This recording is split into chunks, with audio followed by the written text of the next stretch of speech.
to keep them alive until you can get to them with search and rescue, you then need to attach a water balloon to the bottom of this thing, fly this thing over to where the stranded hikers are and drop the water balloon. Okay? But you must do it autonomously.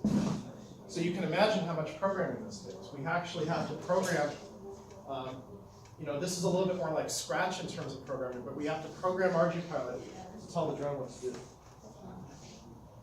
Here we are with our first iteration of a water balloon mechanism. It was it didn't work so well. Okay, we had a lot of crashes, and the water balloon didn't always come out like it should. But here was our competition back in June of 2018, and here we are flying our competition. And we actually got invited to the national competition in Muncie, Indiana, which was back in August.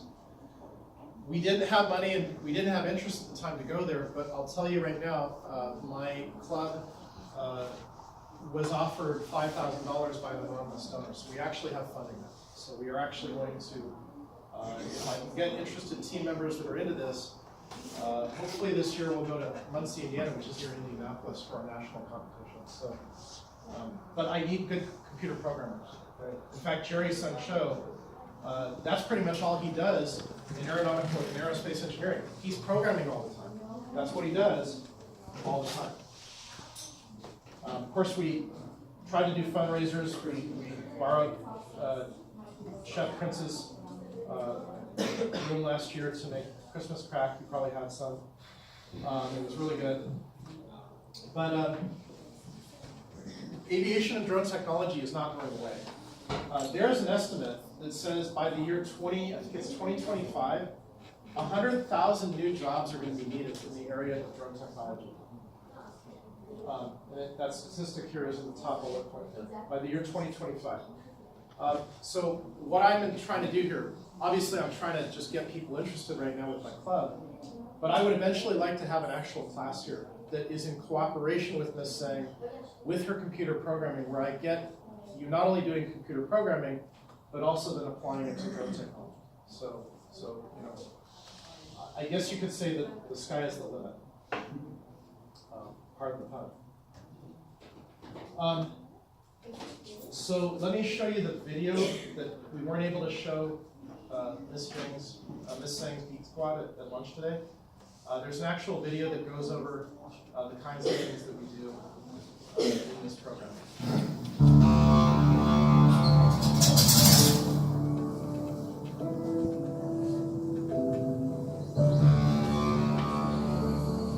More to it than them just getting together, building something and flying out here.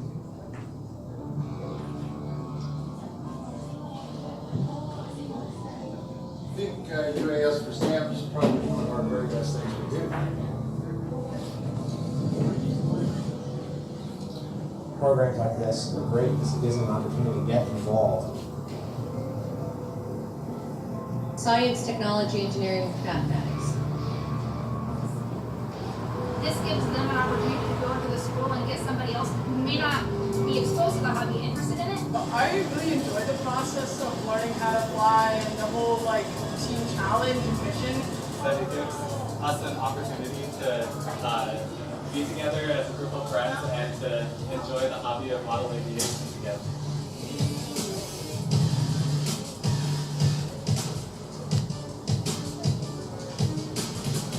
And it's just coming together with other people that enjoy quadcopters and RC.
happen this week, but I do meet here from 3 to 5 every Friday if you're interested.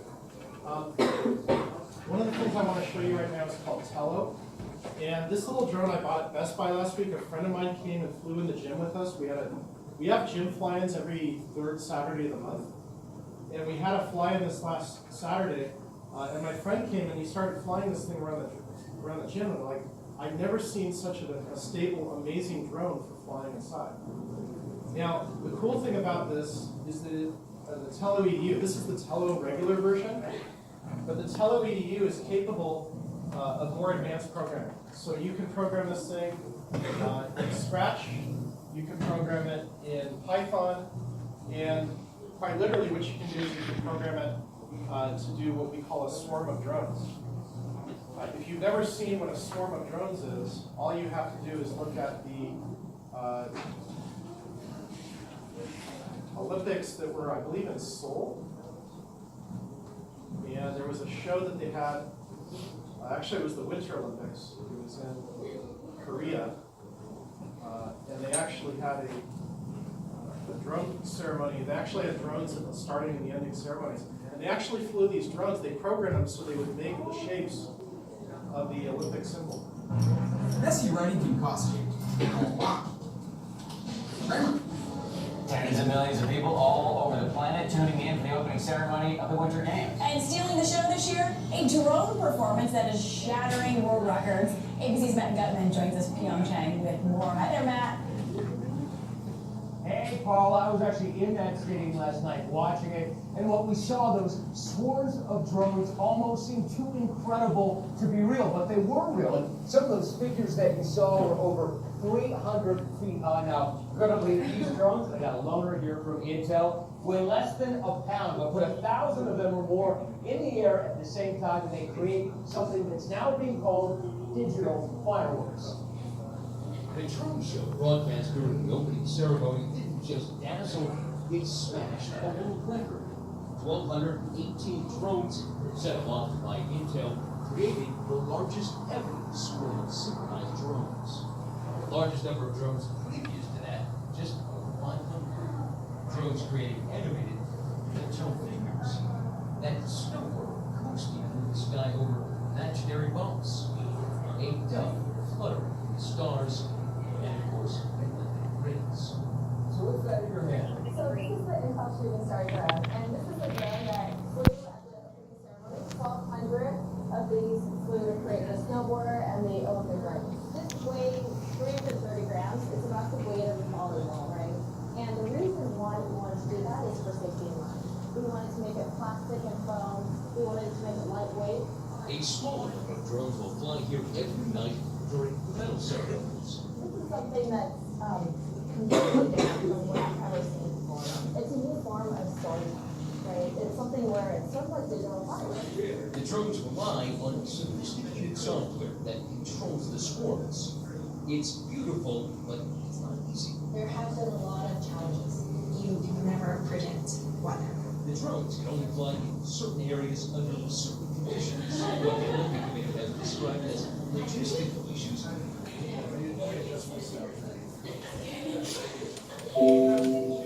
Caused the cancellation of the live drone show during last night's opening ceremonies. Intel's drones have made a number of cameos lately, including last year's Super Bowl halftime show, painting that giant American flag behind Lady Gaga, and for the premiere of the movie Wonder Woman. The possibilities are endless. You literally have a point of light, multiple points of light that you can control in the sky, and it's something that can create such a beautiful experience. That's what we want to create across the world.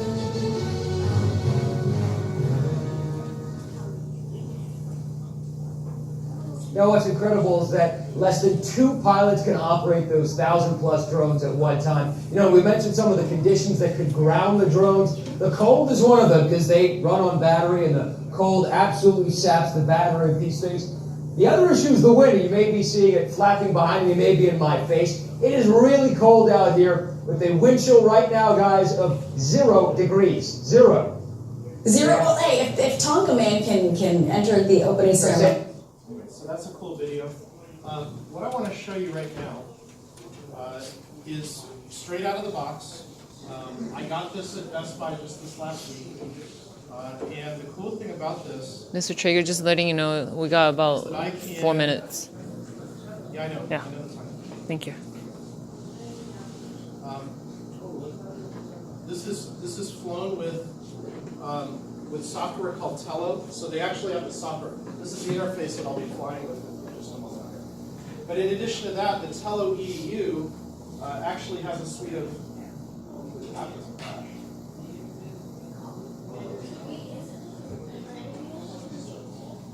and so, you could actually do block programming here to program your drone to do whatever you want it to do. Now, this is the regular Tello version. The Tello EDU version has a more robust SDK, software development kit. So if you want to start programming these drones in Python or Scratch, there's also one other language, I can't remember what it is, you too can make your drones do whatever you want, do those swarms and whatnot. I know we have 3 minutes left, so before you leave, I'm going to demo this for you. Just let me stop mirroring here. And I need to switch over to,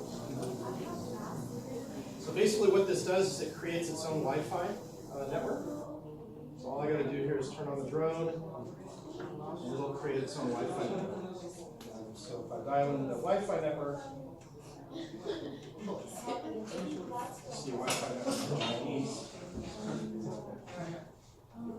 And it takes a while to refresh, but eventually here it should pick up the drone. All right, there it is, Tello D152E. So now I'm hooked into the drone. All I got to do now is open my app, and the Tello app. And you can kind of see, there you are. It's got excellent video. I actually flew this at the 9th grade assembly day and took video for this mode. Here it goes.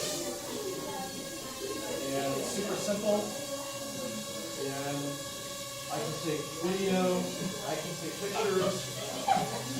And with programming, my son was actually playing with Tello EDU on Sunday.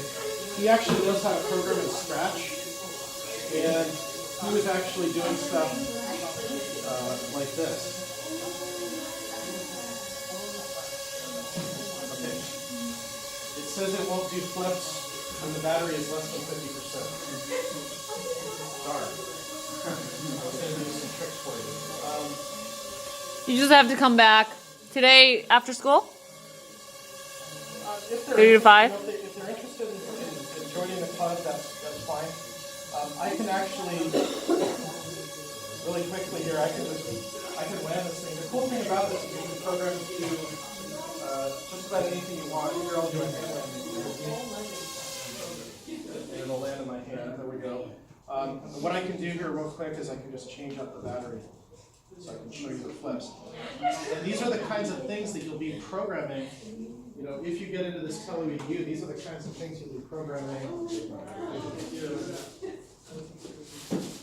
Lithium batteries, as they are, they need to be kept in a safe bag because these things can catch fire. I'll show you the flips.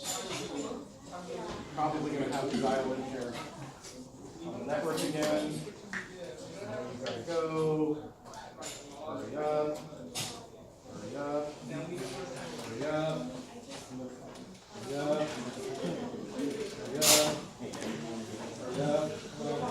Cycle again. iPhone cycle every 10 seconds to get a network signal. I'll show you the